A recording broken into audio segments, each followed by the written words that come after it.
اس لیے میرے محترم دوستو، جب تک زندگی ہے یہ بہت کچھ انسان کے ہاتھ میں ہے، بہت بڑا سرمایہ انسان کے ہاتھ میں، ایک بہت عظیم نعمت اللہ پاک نے ہاتھ میں دیا ہے، اور جس وقت زندگی ختم ہو گئی پھر کچھ بھی ہاتھ نہیں آئے گا۔ موقع یہی غنیمت کا موقع ہے جو اس وقت ہمارے آپ کے ہاتھ میں ہے۔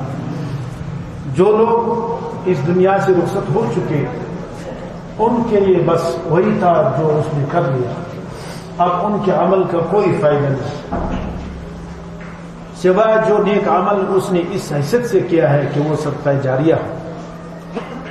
صدقہ جاریہ ایک ایسا عمل ہے کہ جس کے بارے میں حدیث پاک میں آتا ہے، اذا مات ابن آدم انقطع من عمله الا ثلاث، جب انسان مر جاتا ہے اس کے تمام اعمال کی کتاب بند ہو جاتی ہے، کچھ بھی نہیں ہوتا، الا ثلاث، تین چیزیں باقی ہیں۔ اگر تین چیزیں زندگی میں انہوں نے کر لیا اور تو اس کو مرنے کے بعد اس تین چیزوں کا فائدہ بھی ملتا رہے گا، اللہ کے نبی نے فرمایا۔ تو وہ تین چیزیں کیا ہیں؟ پہلی چیز فرمایا صدقہ جاریہ، ایک صدقہ جاریہ ہے۔ صدقہ جاریہ یہ ہے کہ آپ نے ایسا صدقہ کر لیا کہ اس کا نفع، اس کا فائدہ مسلسل لوگوں کو پہنچتا رہتا ہے، لوگ اس سے مستفید ہوتا رہتا ہے۔ یہ تو یہ صدقہ ہے، آپ نے بکرا ذبح کر دیا، صدقہ کر دیا، ختم ہو گیا، کھا لیا، ختم۔ اور ایک یہ صدقہ ہے کسی کو پیسے دے دیے، اس نے اپنے استعمال میں لایا، ختم ہو گیا۔ کسی کو آٹا دے دیا، کسی کو راشن دے دیا، کسی کو کپڑے دے دیے، یہ سب صدقات ہیں، اس کا بھی ثواب ضرور ہے۔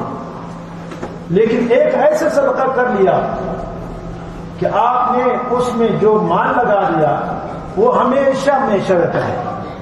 اس کی مثال، مسجد بنائی، مسجد کا کوئی کام کیا، کنواں بنایا، ٹیوب ویل لگایا، لوگوں کو پانی، آپ جہاں پر بھی ہے جب تک لوگ یہ ٹیوب ویل سے پانی لیتے رہیں گے اور فائدہ اٹھاتے رہیں گے، مسلسل آپ کو اس کا ثواب ملتا ہے۔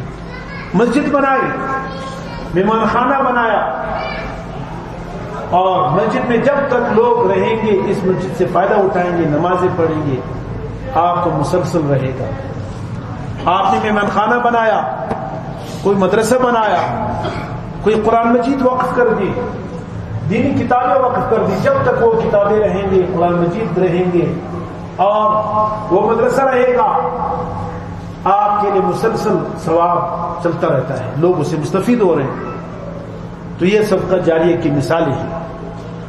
حضرت جو حدیث میں نے پڑھی اس میں حضرت سعد بن معاذ رضی اللہ عنہ سے روایت ہے کہ رسول پاک صلی اللہ علیہ وسلم سے انہوں نے پوچھا کہ اللہ کے نبی، ام سعد مر گئی، میری ماں مر گئی، ای صدقۃ افضل، میں اپنی ماں کے لیے کون سا صدقہ کروں جو سب سے زیادہ افضل ہو؟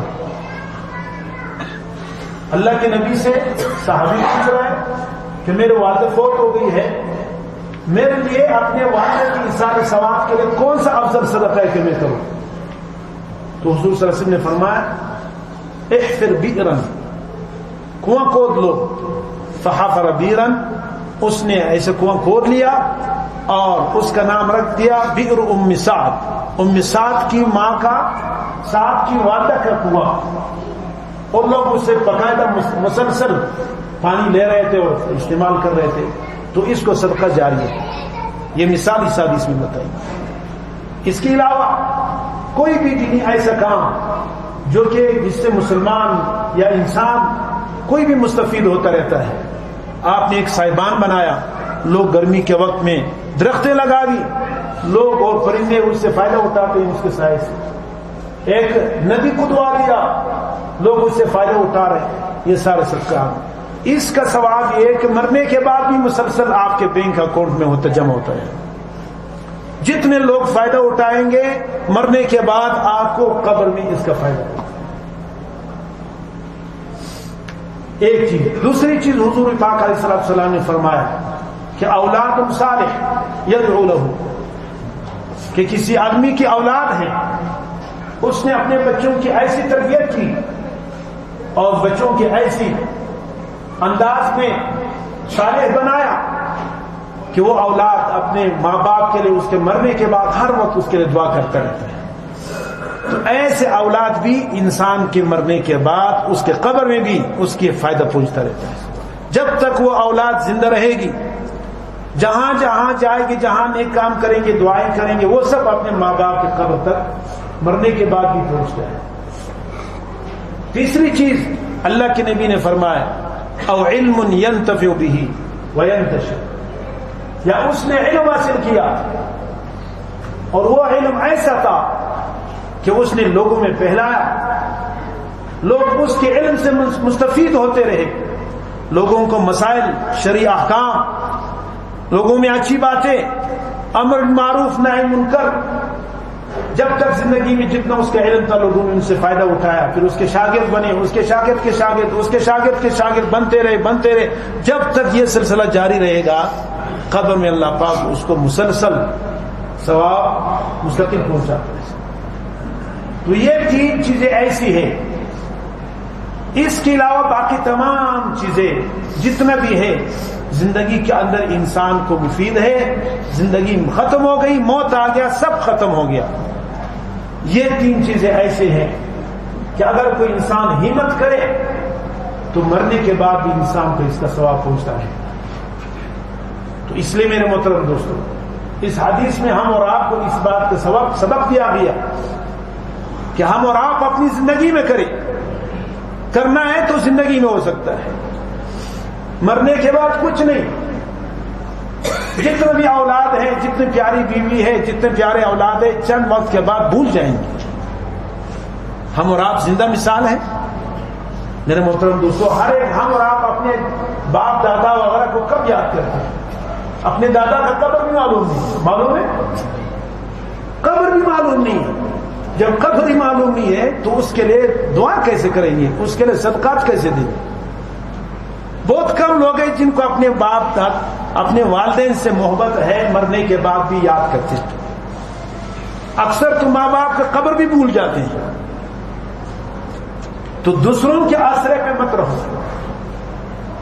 میرے بیٹے ایسے کریں گے، میری بیوی ایسے کریں گے، نہیں، یہ بات بالکل دھوکہ ہے اور غلط ہے. شیطان ہم اور آپ سے بڑا منافع نہیں اٹھانے دیتا. وہ یہ کہتا ہے کہ یار ٹھیک ہے، بس چل رہا ہے. تو اس لیے میرے محترم دوستو، ایک تو اپنی زندگی میں ایسے اعمال کرو، یقیناً ایسے عمل ہے. کوئی نہ کوئی آدمی، اگر ایک آدمی کہتا ہے یار میں تو ابھی علم حاصل نہیں کر سکتا ہوں، تو صدقہ جاریہ تو کر سکتا ہے. ایک آدمی کہتے ہیں میرے ساتھ صدقہ جاریہ نہیں، اولاد کی تربیت تو کر سکتا ہے.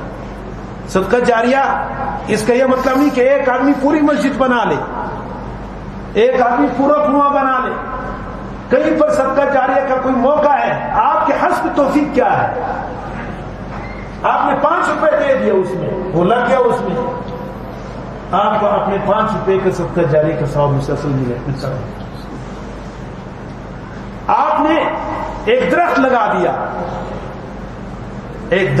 دیا، اس سے لوگ مستفید ہو رہے ہیں، اس کے سائے سے، اس کے پھل سے آپ نے اس کو سب کے لیے اجازت دے دی.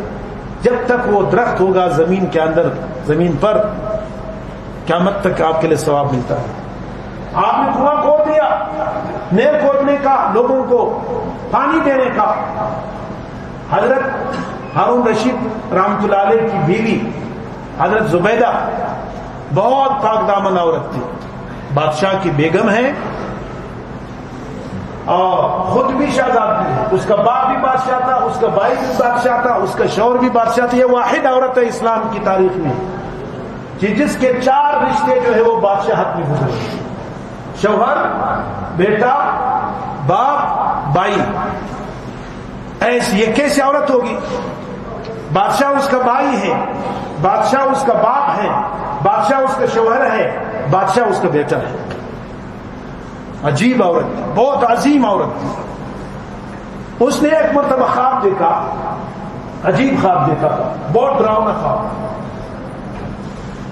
کیونکہ تاریخ میں لکھا ہے تو اس کے خواب میں یہ تھا، بہت پریشان ہو گئی، خواب سے بہت پریشان. امام مالک رحمۃ اللہ علیہ غالباً اس وقت حیات تھے، بڑے امام تھے اپنے وقت کے، یا امام احمد بن حنبل تھے، یا علامہ ابن سیرین تھے، اس کے پاس خواب آدمی بھیجا گیا کہ بادشاہ کی بیگم نے خواب دیکھا ہے، بہت پریشان ہے۔ ہارون رشید خود بہت بڑے اچھے بادشاہ تھے، عادل بادشاہ، ایک سال خود حج کرتے تھے، سینکڑوں علماء اپنے ساتھ لے جاتے تھے اپنے خرچے، اور ایک سال اپنی جگہ پہ دوسروں کو حج پہ بیچتے تھے، خود جہاد کر جاتے تھے، 200 رکعت نفل روزانہ پڑھتے تھے۔ یہ ہارون رشید بادشاہ ہے، اور معمولی بادشاہ نہیں، آدھی زمین سے زیادہ اس کی حکومت ہے، اتنا بزرگ بادشاہ۔ تو اس کی بیوی ہے زبیدہ، اس نے خواب دیکھا، بہت پریشان کن۔ اس وقت کا جو امام تھا غالباً محمد ابن سیرین، جو تعبیر رویا خواب کا بہت بڑا امام تھا، اللہ نے ان کو بہت ملکہ دیا، ان سے پوچھا گیا خواب کیا تھا؟ عجیب سا خواب۔ اس نے بتایا کہ میں کھلے میدان میں ہوں، دنیا بھر کے لوگ آتے ہیں اور مجھ سے صحبت کر کے چلے جاتے ہیں۔ بہت پریشان ہو گئی بادشاہ کی بیوی، اور ایسی خواب اور اتنے بزرگ عورت۔ تو امام ابن سیرین بھی عجیب انسان تھے، اس نے کہا یہ بالکل پریشانی والے خواب نہیں، اللہ پاک آپ سے ایسے کام لیں گے جو ساری دنیا کی مخلوق کو اس کا فائدہ پہنچے گا۔ یہ غلط خواب نہیں ہے، دیکھو دیکھنے میں عجیب غلط لگ رہا ہے، اور معنی ایسا ہے کہ ساری دنیا کے لوگ آپ سے فائدہ اٹھائیں گے، خیر کا خواب ہے، شر کی نہیں ہے۔ تو ہوا یہ کہ بغداد سے جو عراق ہے، دریا دجلہ اور فرات 2 دریا بہتے ہیں، وہاں سے انہوں نے نہر شروع کیا اپنے پیسوں سے، اور عرفات تک حجاج اکرام کے لیے اس زمانے میں پانی نہیں تھی، ایسے فوارے نہیں تھے جیسے آج کل ہے، بالکل پانی سے لوگ پریشان اور تڑپ تڑپ کر مر جاتے تھے، گرمی بھی ہوتی تھی، اور نہ کوئی پنکھے نہ کچھ، ہوا کا کوئی انتظام نہیں، پانی نہیں، ڈبوں میں اور سرائیوں میں لوگ پانی لے کر، مشکلوں میں پانی لے کر کے چل رہے ہوتے تھے اور حج کرتے تھے بڑے شوق سے، اور کئی مہینے اونٹوں کا سفر کر کے پھر حج پہ عرفات میں پہنچتے تھے۔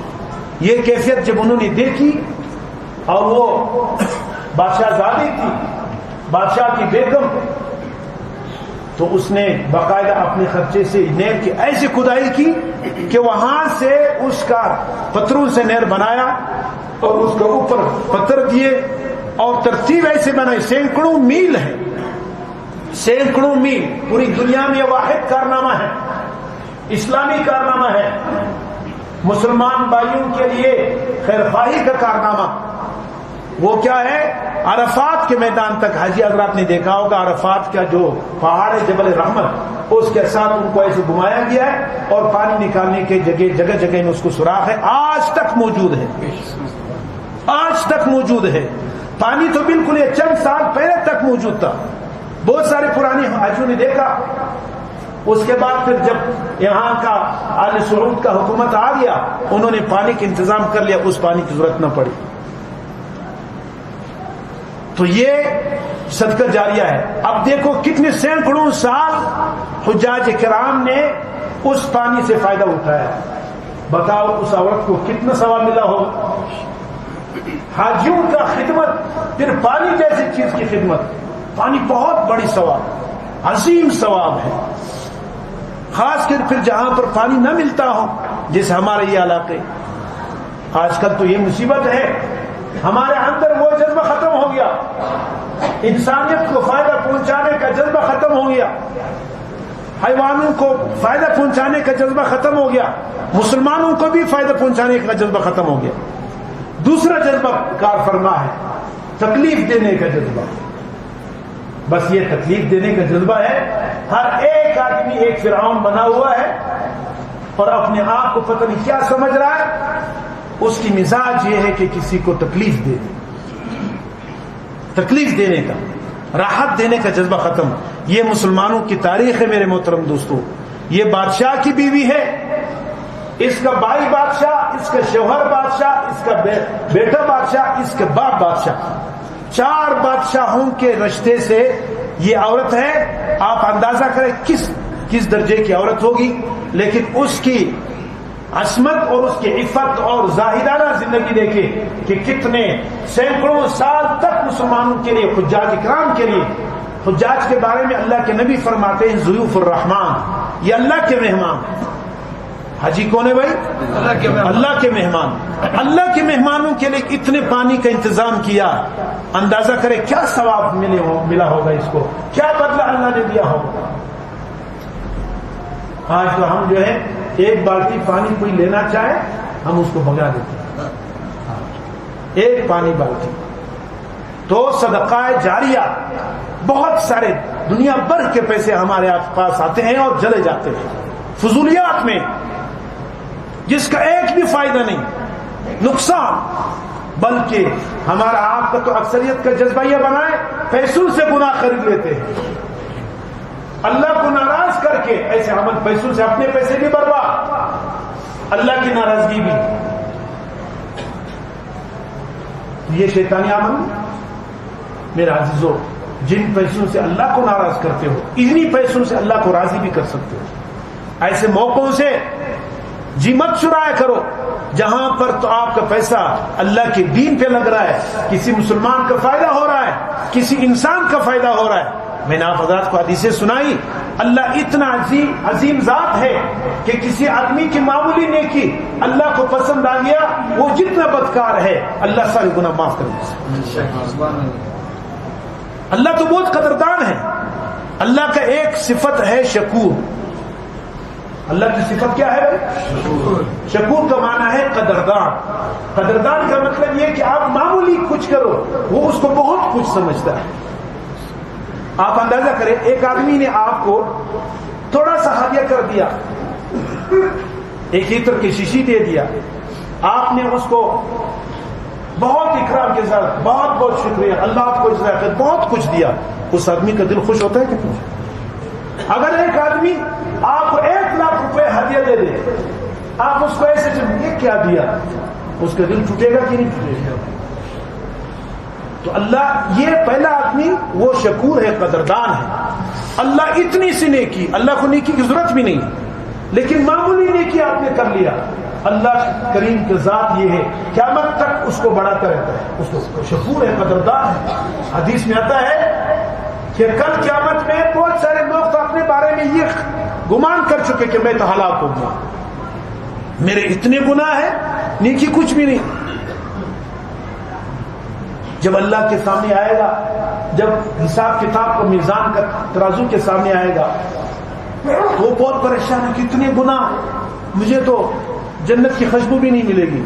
اللہ تعالیٰ فرماتے ہیں اے بندے پریشان مت ہو جا، بے شک تیرے گناہ بہت زیادہ ہے، تیرے ایک نیکی میرے پاس ہے، وہ ایسے اخلاص کے ساتھ کیا تھا، اب میں تلواتا ہوں تیرے سارے گناہوں کے ساتھ۔ حدیث میں آتا ہے کہ اس نیکی کو ایک پلڑے میں رکھیں گے، باقی سارے گناہ پانوں کی طرح دوسرے پلڑے میں، وہ سارا پلڑا جو ہے گناہوں والا پلڑا جو وہ آسمان تک جائے گا، وہ ایک نیکی والا کیا ہے پلڑا نیچے جائے گا۔ اللہ فرماتے آج تیرے اوپر ظلم نہیں ہوگا، یعنی یہ ایک نیکی اتنا قیمتی ہے۔ یہ اللہ کی شکور ہونے کی صفت ہے کہ اللہ بہت قدردان ہے۔ تو نیکی کو معمولی نہ سمجھے، کوئی بھی نیکی ہے، کسی کے ساتھ ہے، حیوانوں کے ساتھ، ایک عورت بلی پر ظلم کرنے کی وجہ سے جہنم میں چلی گئی، نیک عورت، ایک بدکار عورت کتے کو پانی پلانے کی وجہ سے جنت میں چلی گئی۔ تو میرے محترم دوستو، اس مزاج کو بدلو، یہ مزاج کہ کسی کو تکلیف دینا نہیں، خود اپنے اندر یہ استعداد پیدا کرے کہ میں تو تکلیف سہ جاؤں گا، مجھے اللہ پاک اجر دے گا، اس مسلمان کا کام تو ہو جائے گا۔ ایک حدیث ہے من کان فی عون العبد کان اللہ فی عونہ، جو بندہ فرمایا، مسلمان نہیں فرمایا، جو بھی انسان کسی اپنے بھائی کے کام کی فکر میں للہ فی اللہ اس کے لیے کچھ کام کرتا ہے، جب تک وہ اس کے لیے محنت کرتا ہے اللہ پاک اس کی کاموں کا محنت کرتا ہے۔ یہ حدیث ہے۔ آج تو اللہ معاف فرمائے، ہمارا آپ کا معاملہ مزاج ایسے بگڑ گیا کہ بندے کی کوئی کام ہو رہا ہو تو ہم نہیں کر رہے ہیں، ہم سے ہو سکتا ہے لیکن ہم نہیں کر رہے ہیں۔ شیطان نے ایسے مزاج بنائے۔ نیکی کا کمانے کا کوئی حرص نہیں، برائی کرنے کا بڑا شوق ہے. کسی کا ہنس لیا، کسی کو گالی دی، کسی کے راستے میں روڑے اٹکائے، کسی کے کام میں رکاوٹیں ڈالی، کسی کا کیا. یہ مزاج، یہ شیطانی مزاج، یہ ابلیس کا مزاج ہے میرا مطلب. شیطان کی مزاج یہ، نہ خود فائدہ نہ دوسروں کا فائدہ، بس دوسروں کو نقصان پہنچانا. یہ دیکھو شیطان جو ہم اور آپ کو دھوکہ دے رہے ہیں، خود تو جہنم جا رہے ہیں، اب ان کو کوئی فائدہ نہیں ہے ہمیں دھوکہ دینے سے، لیکن ہم ان کے دھوکے میں جمائیں گے، ہم بھی جہنم چلے جائیں گے. اللہ حفاظت فرمائے. تو شیطان کو کوئی فائدہ تو نہیں. تو یہ شیطان کی مزاج میں یہ ہے، ابلیس کی مزاج یہ ہے کہ خود بھی فائدہ نہیں، دوسروں کا بھی کوئی فائدہ نہیں، لیکن نقصان پہنچانا دوسروں کو، اس کا کوئی فائدہ نہیں. یہ اس کی مزاج ہے. آج ہمارے آپ کے مزاج ایسے بنے میرے محترم دوستوں. بہت سارے انسان جس کا کوئی نقصان، اس کا کوئی فائدہ نہیں، خواہ مخواہ دوسروں کو نقصان پہنچاتے ہیں. اور یاد رکھو، جس نے کسی کو نقصان پہنچایا، مثقال ذرۃ کا حساب ہوگا کل قیامت میں. مثقال ذرۃ. اور یہ بھی فرمایا جس نے کسی پر زیادتی کی، اللہ نے دعوت دی معاف کرو اس کو. فمن عفا واصلح، جس نے معاف کر دیا، صلح کر دی، یہ بہت بہتر ہے. فهو خیر له. اللہ فرماتے ہیں کسی نے آپ پہ زیادتی کی، کسی نے آپ کو گالی دی، کسی نے آپ کے ساتھ بدتمیزی کی، آپ نے بدلہ بھی لے سکتے، بدلہ کبھی اجازت ہے اتنی کا، لیکن آپ نے معاف کر دیا، یہ لکھ لیا اللہ پاک نے. اس نے فرمایا کہ دو آدمیوں کا اگر جھگڑا ہو، ایک برحق ہے ایک ناحق ہے. اگر جو آدمی برحق ہے اس نے سمجھا کہ فساد پہلے کا فائدہ کیا، میں اپنے حق کو چھوڑ دیتا ہوں. حدیث میں آتا ہے بنی لہو فی وسط الجنہ، جنت کے درمیان میں اللہ پاک اس کے لیے خصوصی محل بنا دیتا ہے. درمیان جنت میں خصوصی محل، جنت تو ہے، ایک خاص محل اس کا ہوگا جو اس دن اس کو پتہ چلے گا کیا محل ہے. اور فرمایا کہ دو آدمی آپس میں لڑ رہے ہیں، ایک برحق ہے ایک ناحق ہے. جو ناحق ہے وہ بھی سمجھتا ہے اپنے بارے میں، ہر ایک جانتا ہے کہ میں ناحق دعویٰ کر رہا ہوں، پھر اس نے چھوڑ دیا، یار میں ناحق دعویٰ کرتا ہوں، کیوں خام خواہ فساد کرتا ہوں، چھوڑ دیا. اس کے لیے بھی حدیث میں آتا ہے کہ جنت کے کنارے میں اس کے لیے محل بنایا جاتا ہے. فساد سے اللہ پاک کو اتنی نفرت ہے، اور فساد ختم کرنے پر اللہ اتنا انعامات دیتے ہیں. تو اس سے میرے محترم دوستوں، ہمارا آپ کا مزاج یہ ہونا چاہیے کہ ہم کسی بھی طریقے سے فساد کو ختم کرنے کی کوشش کریں. جہاں بھی فساد ہے، گھر میں ہے،